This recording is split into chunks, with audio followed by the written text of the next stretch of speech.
Preview.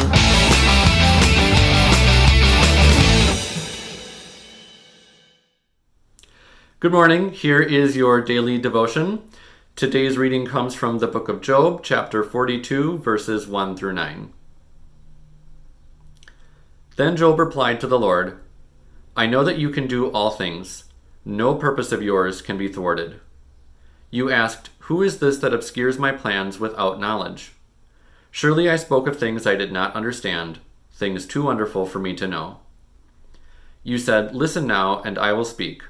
I will question you, and you shall answer me. My ears had heard of you, but now my eyes have seen you. Therefore I despise myself and repent in dust and ashes. After the Lord had said these things to Job, he said to Eliphaz the Temanite, I am angry with you and your two friends, because you have not spoken the truth about me, as my servant Job has. So now take 7 bulls and 7 rams, and go to my servant Job, and sacrifice a burnt offering for yourselves.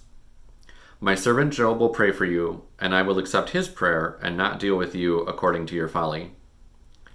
You have not spoken the truth about me as my servant Job has. So Eliphaz the Temanite, Bildad the Shuhite, and Zophar the Naamathite did what the Lord told them, and the Lord accepted Job's prayer. My first reaction to this is that essentially this part of the book of Job is an analogy about what happens when you follow God and also what happens when you don't follow God. And in the epilogue, which is the last paragraph that I read, I think the moral of this whole story that's going on between Job and God is, surprise, you should follow God. Which is easier said than done. And even if you do decide to follow God, if you commit to doing that, it's not always 100% clear or obvious what following God means. But if you pray like Job did, and if you reflect and think about what you're doing, you can usually figure out what God would want you to do.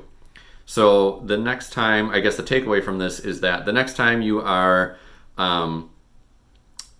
defending a position or taking an action or I guess just doing whatever it is that you're doing, think about whether what that is something that speaks truth to God or something that wouldn't speak truth to God, and try to do the things that would speak truth to God in action, not necessarily words, but also in what you do. So that's the takeaway for today. Comment below if you have anything else. I'll see you next time.